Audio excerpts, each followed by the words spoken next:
Hopefully, you are at least somewhat familiar with the Saturday Night Massacre. Without going into all the details, on October 20, 1973, President Nixon attempted to seize control of the Watergate investigation and avoid complying with a subpoena compelling him to turn over copies of conversations that had been taped in his White House offices. He ordered his Attorney General Elliot Richardson to fire the independent special prosecutor he had appointed, a man named Archibald Cox. There were at least two problems with that order from Richardson's point of view. First, he was prohibited by law from firing Cox without cause, meaning examples of gross improprieties or malfeasance in office. Cox hadn't done anything to merit removal.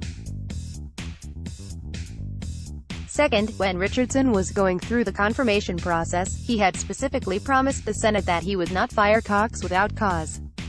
Rather than break that promise, he refused to comply with Nixon's order and resigned. Nixon then made the same demand of the Deputy Attorney General William Ruckelshaus. But Ruckelshaus also refused to fire Cox and resigned.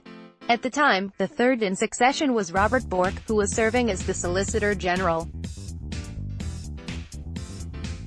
Bork agreed to fire Cox and was later rewarded by Ronald Reagan with a nomination to the Supreme Court. Today things are quite similar but different in a couple of important respects. Attorney General Jeff Sessions recused himself from the Russia investigation and so was not responsible for the appointment of Special Counsel Robert Mueller. That job fell to Deputy Attorney General Rod Rosenstein. Another difference is that the line of succession has changed. Today, the Solicitor General, currently Noel Francisco, is fourth in the line of command. The third position belongs to the Associate Attorney General, which is currently vacant.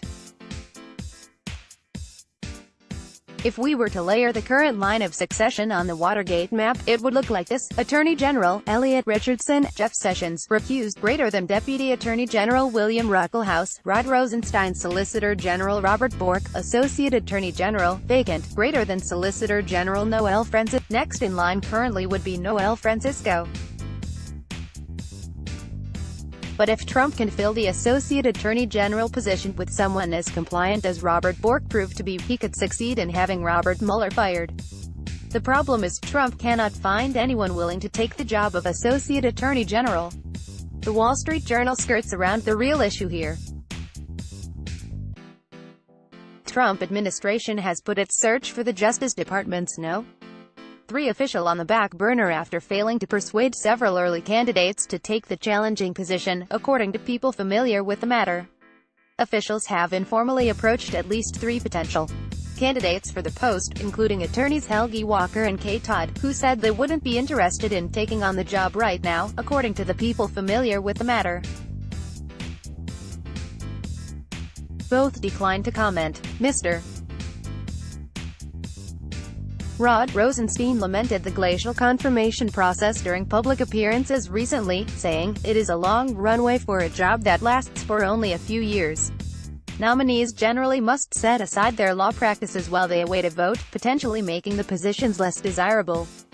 It's true that the confirmation process has become brutal in general and would be particularly rough for someone seeking this position. It's also true that taking a government job often involves a significant financial sacrifice. But the main reason no one wants the job is that it is generally understood that the position is really being used as a mechanism for sabotaging the Mueller investigation. Trump could not be more clear that he is livid that Sessions recused himself. He's furious that Rosenstein appointed its special counsel. He knows that Rosenstein would resign rather than fire Mueller and that this would not solve his problem because he cannot rely on Francisco to do his bidding. He needs to fill the hole in the line of succession, but he has failed to do so. Of course, anyone who could be successfully confirmed would have to make the same promises that Elliot Richardson made to the Senate. But then they would have to break those promises. It's just not an attractive proposition.